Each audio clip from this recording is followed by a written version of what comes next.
good weekend. I want to share a story with you about something that happened last night at one of the businesses I work, not one of the nightclubs. It's one of the businesses I do security.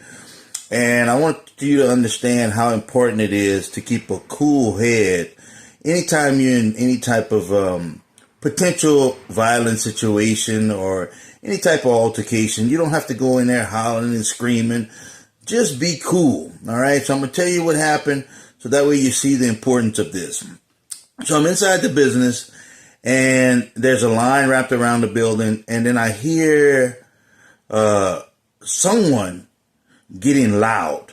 All right. So I listened and then it got louder again and it didn't go away. So I walked outside. There's a couple of doors you have to walk through. I walk outside and the first thing I do, I'm not walking outside hollering and say, hey, what's going on? And none of that stuff. First thing I do is see exactly where it's at because there's a line and I see this one individual. So he's walking around. I walk up to him and he was by a couple of other people. And I said, hey, man, I said, y'all all right?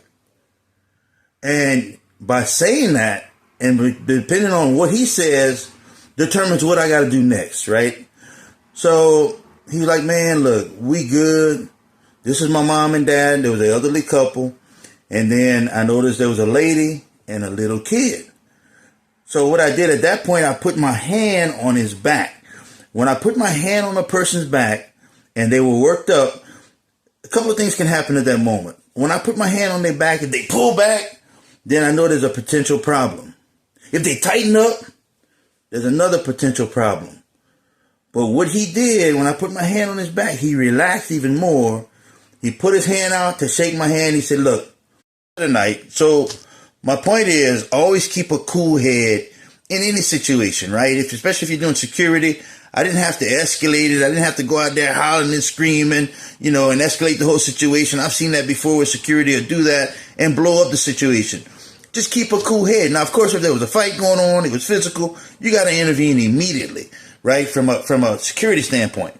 From a civilian standpoint, if you see people arguing or if you're dealing with somebody, be cool. You don't need to holler and try to go up one level on them, hollering louder than they do. Just be cool and see where it goes. Now, of course, if you see they got a knife or got a gun or immediate threat, then you have to defend yourself, right? Or if a person's swinging at you, you have to defend yourself. So just what I'm getting at is just be cool. Use your head. Don't be hot-headed. And you guys have a great weekend and we'll talk some more. I mean, a great week. The weekend's already gone. Sometimes I get lost in my days working these weekends. But y'all have a great week and we'll talk some more.